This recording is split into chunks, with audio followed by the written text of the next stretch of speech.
येवला तालुक्यातल्या देवदरी तलाव पावसाच्या पाण्याने पूर्ण भरलाय। त्यामुळे या तलावामध्ये मत्स्यबीज सोडण्याचा उपक्रम हाती घेण्यात आला। जिल्हा परिषदेचे माजी सदस्य प्रवीण गायकवाड यांच्या संकल्पनेतून या तलावामध्ये मत्स्यबीज सोडण्यात आले। यातून आदिवासींना रोजगार उपलब्ध होणार आहे।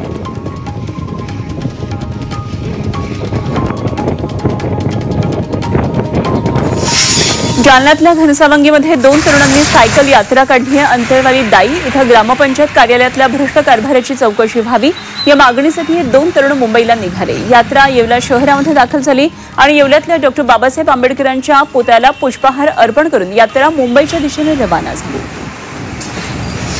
नाशिकच्या पिंपळगाव, बसवंत आणि इगतपुरीमध्ये गुटख्याचा साठा जप्त करण्यात आला। नाशिक ग्रामीण पोलिसांनी गुटखा जप्तीची कारवाई केली। जप्त केलेल्या गुटख्याची किंमत ही 1,56,00,000 इतकी आहे आणि या प्रकरणात पोलिसांनी 2 जणांना ताब्यात घेतलं।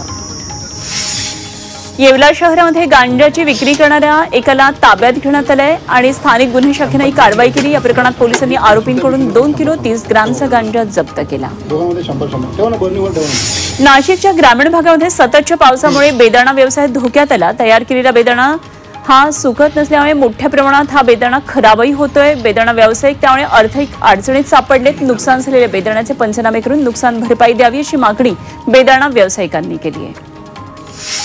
सिंहस्थाचा उल्लेख सनातन महाकुंभमेळा करण्याची मागणी त्र्यंबकेश्वरमधल्या श्री महंत भारद्वाज गिरी महाराजांनी केली आहे आणि पहलगाम हल्ल्यामध्ये नाव आणि धर्म विचारून पर्यटकांना लक्ष्य करण्यात आलं। त्यामुळे आता प्रत्येक ठिकाणी धर्म सांगण्याची गरज निर्माण झाली असल्याचं महंत म्हणाले।